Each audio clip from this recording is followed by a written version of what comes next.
ਕੋਈ ਨਹੀਂ ਬੈਠਾ, ਸਾਰੇ ਪ੍ਰਵਾਸੀ ਮਜ਼ਦੂਰ ਬੈਠੇ ਸਾਰੇ ਪੇਡ ਬੰਦੇ ਆ, ਸਾਰੇ ਪੇਡ ਬੈਠੇ ਨੇ, ਠੀਕ ਹੈ ਨਾ। ਹੋਰ ਆਪਾਂ ਨੂੰ ਚਾਹੀਦਾ ਵੀ ਇਹ ਚੀਜ਼ਾਂ ਨੂੰ ਥੋੜਾ ਜਿਹਾ ਨਾ ਆਪਾਂ ਥੋੜਾ ਪਿੱਛੇ ਲੈ ਕੇ ਚੱਲੀਏ, ਥੋੜੀ ਹਿਊਮੈਨਿਟੀ ਬਾਰੇ ਵੀ ਸੋਚੀਏ। ਦੇਖੋ ਸਾਰੇ ਦੇਖੋ 3 ਘੰਟੇ ਹੋ ਗਏ ਜੀ, ਲੱਖਾਂ ਦੇ ਹਿਸਾਬ ਨਾਲ ਦੁਨੀਆ ਪਰੇਸ਼ਾਨ, पानी नहीं, रोटी नहीं, बंदे जनानियां परेशान हो रही हैं। ट्रैक्टर जो है अरुण के ऊपर भाई साहब 2-3 लाख के तो म्यूजिक सिस्टम लगा रखे। कोई भी मेरा ट्रैक्टर ऐसा नहीं जिसको म्यूजिक सिस्टम नहीं लगा हुआ हो, किसी कार में म्यूजिक, ठीक है। और उसके फॉर्च्यूनर के पीछे ट्रॉली लगा रखी है। तो दोस्तों सुना आपने कि जो किसानों के नाम पे आंदोलन कर रहे हैं उन्हीं के लोग, पंजाब के ही लोग परेशान हो चुके हैं।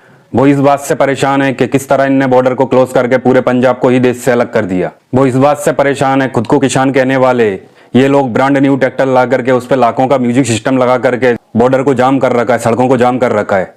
अगर कोई सबसे ज्यादा परेशान हो रहा है तो वो है पंजाब का आम आदमी। वो आम आदमी जो पंजाब से दिल्ली आना चाहता है, वो आम आदमी जो हरियाणा से दिल्ली आना चाहता है, वो आम आदमी जो दिल्ली से बाहर जाना चाहता है। मगर शायद जो आंदोलन कर रहे हैं उन लोगों को इस चीज से कोई परवाह नहीं है।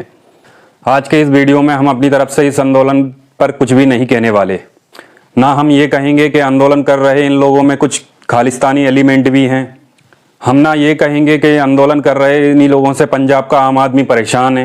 हम ये भी नहीं कहेंगे कि इस तरह ये आंदोलन कर रहे इन्हीं लोगों में से कुछ लोग भारत के प्रधानमंत्री जी को मारने की धमकी दे रहे हैं।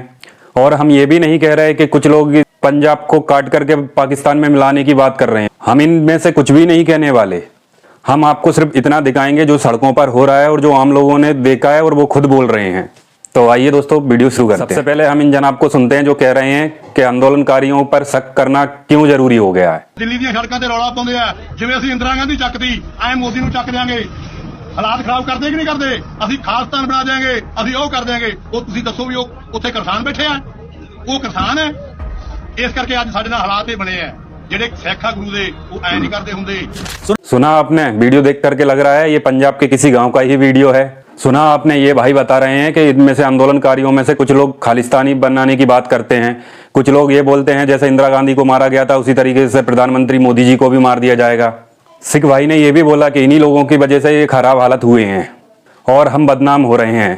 दोस्तों इस तरीके के वीडियो देख करके दुख तो होता है, कैसे आंदोलन के नाम पर खालिस्तान बनाने की बात की जा रही है करके तसल्ली भी होती है कि आम पंजाबी, आम सिख कैसे आंदोलनकारियों से परेशान हैं और अपनी बात समझाने की कोशिश कर रहे हैं। और सिख भाई अगर ऐसा कह रहे हैं तो इसकी जायज वजह है।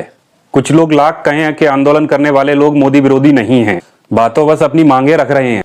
मगर हम इस तरह की बातें सुनते हैं तो आंदोलन करने वाले कुछ लोगों की नीयत पर शक जरूर होता है। क्या सच में किसानों की मांग को लेकर के आंदोलन चल रहा है या अपने किसी खास एजेंडे को लिए ये प्रधानमंत्री मोदी से अपनी नफरत निकाल रहे हैं? यह देख करके बड़ा दुख होता है कि कुछ लोग प्रधानमंत्री मोदी जी को मारने की तक धमकी दे रहे हैं। इतना ही नहीं, पंजाब को हिंदुस्तान से अलग करने की भी धमकी दे रहे हैं। मतलब या तो हमारी बातें मानो नहीं तो हम भारत को तोड़ डालेंगे।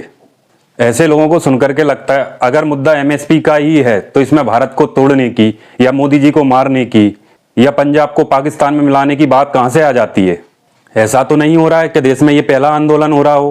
आंदोलन तो बहुत होते हैं, डॉक्टर्स आंदोलन करते हैं, मजदूर आंदोलन करते हैं, शिक्षक आंदोलन करते हैं, पर वहां पर मुझे तो याद नहीं आता कि कहीं किसी ने प्रधानमंत्री मोदी को मारने की धमकी दी हो या उस स्टेट के टुकड़े करने की बात की हो या उस स्टेट को पाकिस्तान में मिलाने की बात की हो या खालिस्तान बनाने की बात की हो।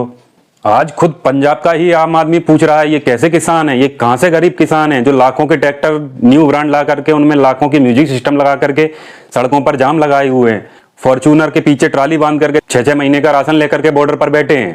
एक फॉर्च्यूनर की कीमत 30 से 50 लाख होती है दोस्तों, उसमें पीछे ट्राली लगा करके 6-6 महीने का राशन भर रखा है। ये कहां से गरीब हैं? ये मैं नहीं पूछता, ये आम पब्लिक पूछ रही है पंजाब की।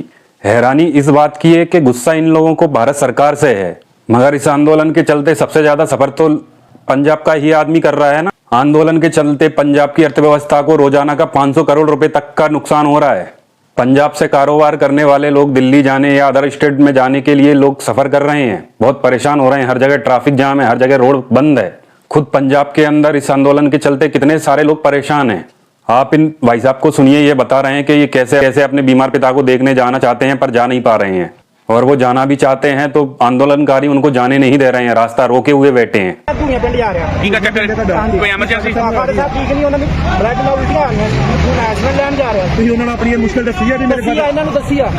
ਮੈਡੀਕਲ ਸੇਵਾਵਾਂ ਤੇ ਕਹਿੰਦੇ ਖੁੱਲੀਆਂ, ਕਿਸਾਨ ਕਹਿੰਦੇ ਖੁੱਲੀਆਂ ਆ ਕਿਸਾਨ ਕਹਿੰਦੇ ਨਾ ਲੋਕ ਨਹੀਂ ਨਾ ਖੁੱਲਣ ਦਿੰਦੇ।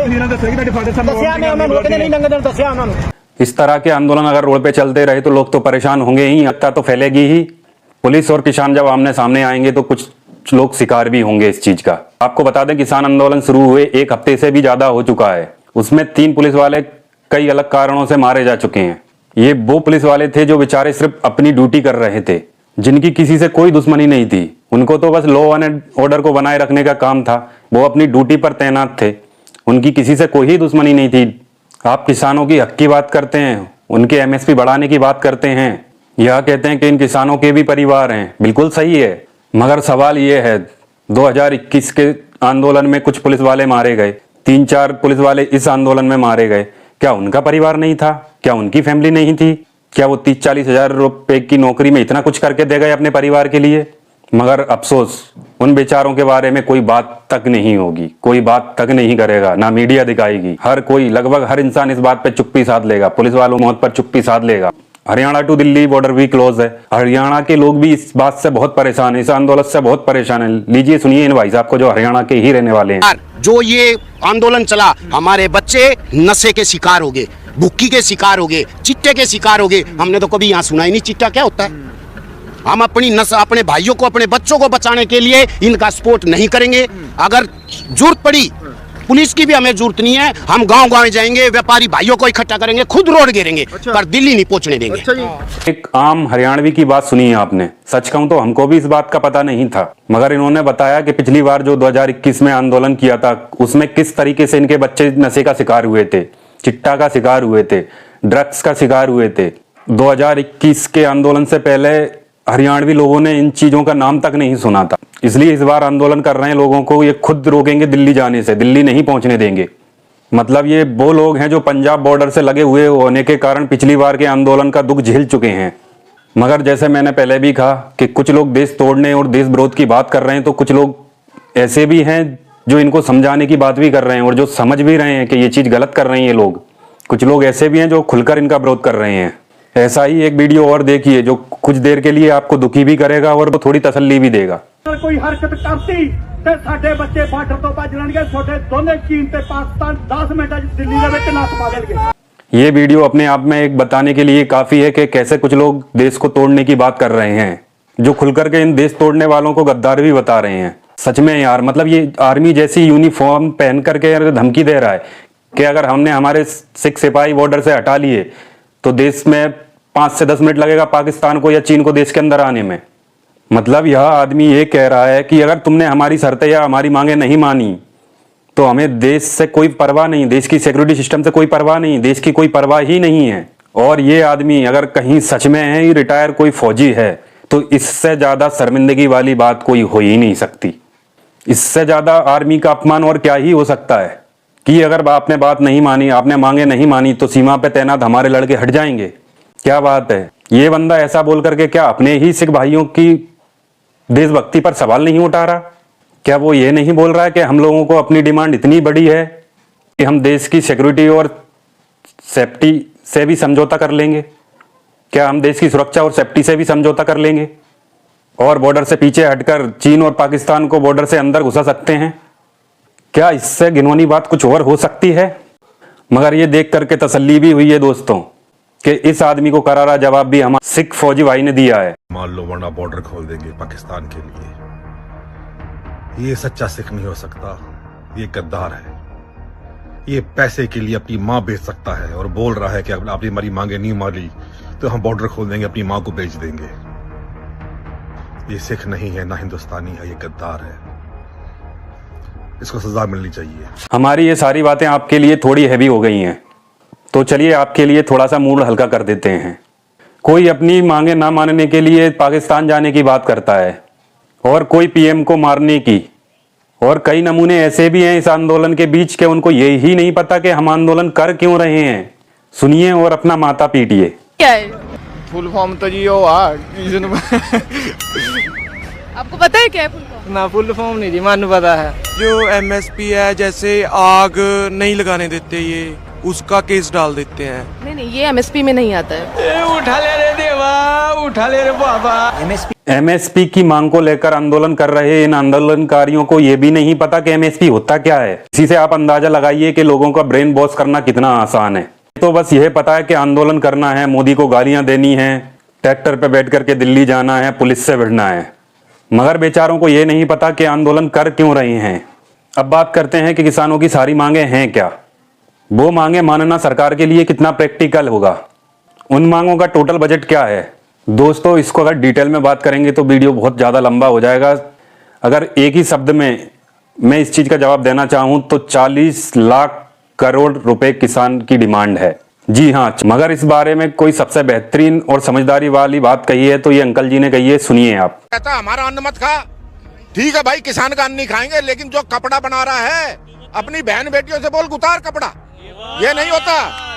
आपको चीज देखनी है ना, किसान का अनाज नहीं बिक रहा तो सरकार खरीदेगी। मेरा रेस्टोरेंट नहीं चल रहा, ग्राहक सरकार भेजेगी। रिक्शा वाले का, ऑटो वाले का टेम्पो नहीं चल रहा, सवारी नहीं आ रही, सरकार भेजेगी। नहीं सर, कपड़ा बेच रहा है कोई, जूते बेच रहा है कोई, चप्पल बेच रहा है कोई, जीन्स बेच रहा है, हर आदमी मेहनत कर रहा है। और यह बात इन दिनों बहुत सारे लोगों ने कही है।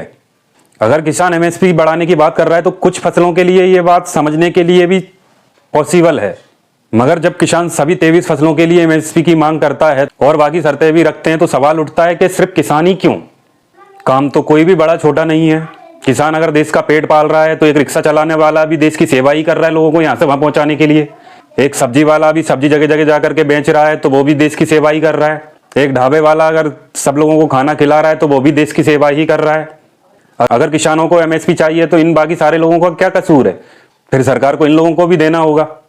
अगर मैं अपनी ही बात करूं, किसानों की डिमांड है कि हमारा गेहूं 6,000 रुपये प्रति क्विंटल बिकना चाहिए, तो फिर मेरी भी सरकार से डिमांड है कि मुझे भी 1.5 लाख रुपए महीने की सैलरी चाहिए। क्योंकि अगर किसान मंडी में जाकर के 6,000 रुपये क्विंटल का गेहूं बेचेगा तो वो मेरे जैसे लोगों के लिए तो 10,000 रुपये क्विंटल में मिलेगा। फिर वहीं सरकार पेट्रोल पे भी रेट बढ़ाएगी, वहीं सरकार आपको खाद बीज जो देती है उस पर भी रेट बढ़ाएगी। आपको मिलेगा क्या? आप ले दे करके वहीं उसी जगह रहेंगे। बस देश की जीडीपी अर्थव्यवस्था जरूर गिरेगी इस चीज से और अपना पैसा कमजोर होगा। ये बात समझने के लिए बहुत जरूरी है। कल को ये लोग भी, ढाबे वाले, सब्जी का ठेला लगाने वाले, रिक्शा चलाने वाले, ये लोग भी सड़कों पर बैठ जाएं, हमारी मांग पूरी कीजिए, हमको भी एक सिक्योरिटी दीजिए कि हमको कोई भी पैसेंजर को यहाँ से वहाँ छोड़ने का अभी 100-150 रुपये लगता है कि हमको 2,000 रुपये चाहिए उस टाइम पे, फिर किसान क्या करेगा? प्रमुख आर्थिक पत्रकार स्वामीनाथन ने भी अपने टाइम्स ऑफ इंडिया के कॉलम में भी कामोवेश की बात की है। मुझे नहीं पता कि ऐसा होगा या नहीं होगा, मगर कल को ये सारे लोग भी अपनी मांग लेकर करके रोड पे निकल गए तो सरकार इनसे कैसे हैंडल करेगी? ये एक बहुत बड़ा चैलेंज होगा देश के लिए। मगर इतना जरूर साफ दिखता है, बात अगर सिर्फ किसानों की मांगों की होती, वो मांगे मानना कितना प्रैक्टिकल होता, तो भी हम शायद एक सॉल्यूशन की तरफ बढ़ सकते थे। हम ये भी नहीं कहते कि आंदोलन कर रहे सभी लोगों की मोटिव पे शक किया जा सकता है, बिल्कुल नहीं। उनमें से बहुत सारे कुछ लोग अपने खोज के लिए लड़ रहे हैं, उनका लड़ना जायज है, मगर ये भी साफ है आंदोलन कर रहे एक सेक्शन की दिलचस्पी या उनका मोटिव सिर्फ अपनी मांगे मनवाना नहीं है, बल्कि आंदोलन के बहाने अनरेस्ट पैदा करना है। बात कड़वी है दोस्तों, मगर इस बात के कई सारे सबूत हैं और उनमें से कई सारे सबूत हमने आपको इस वीडियो में दिखा भी दिए हैं। कि आप सब इस बारे में क्या सोचते हैं प्लीज कमेंट में जरूर बताइएगा और मुझे विदा दीजिए। जय माता दी, जय जवान, जय किसान, जय हिंद।